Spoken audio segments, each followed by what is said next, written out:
আবু সাঈদের মৃত্যুর ইস্যুতে যা বললেন প্রধানমন্ত্রী শেখ হাসিনা বলেছেন, রংপুরের বিশ্ববিদ্যালয়ে মিটিং করছে, সেখানে প্রক্টর এবং বিশ্ববিদ্যালয়ের সবাইকে নিয়ে সেখানে আগুন দিয়েছে, গাড়ি তো পুড়িয়েছেই, বাড়ির ভিতরে আগুন দিয়েছে। পুলিশ যখন উদ্ধার করতে গিয়ে পুলিশের উপর হামলা করে, হ্যাঁ পুলিশের গুলিতে একজন মারা গেছে, যেই মারা যাক সে তো বাবা মায়ের সন্তান, আমরা সেজন্য সত্যি দুঃখ প্রকাশ করি। ক্ষতিগ্রস্ত বাংলাদেশ টেলিভিশন ভবন পরিদর্শনে গিয়ে তিনি কথা বলেন।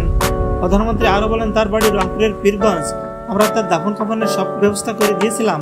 চলমান কোটা সংস্কার আন্দোলনে রংপুর বেগম রোকেয়া বিশ্ববিদ্যালয়ের বৈষম্য বিরোধী ছাত্র আন্দোলনের অন্যতম সমন্বয়ক ছিলেন আবু সাঈদ। গত 16 জুলাই বিকেলে রংপুর বেগম রোকেয়া বিশ্ববিদ্যালয়ে চলমান কোটা বিরোধী আন্দোলনকারী শিক্ষার্থীরা মিছিল নিয়ে শহরের লালবাগ এলাকা থেকে ক্যাম্পাসের দিকে যায়। এরপর ক্যাম্পাসে প্রবেশের চেষ্টা করলে পুলিশ ও ছাত্রলীগ তাদের বাধা দেয়। এক পর্যায়ে পুলিশের সঙ্গে তাদের সংঘর্ষ বাধে। পুলিশ শিক্ষার্থীদের লক্ষ্য করে রাবার বুলেট, টিয়ার শেল সহ কয়েক রাউন্ড গুলি ছড়ে। ত্রিমুখীয় সংঘর্ষে মিছিলের সম্মুখ থেকে বুক পেতে দিয়ে আবু সাঈদ নিহত হন। দর্শক, এমন সকল নিউজ পেতে চ্যানেলটি সাবস্ক্রাইব করে বেল আইকনটি বাজিয়ে রাখুন। আল্লাহ হাফেজ।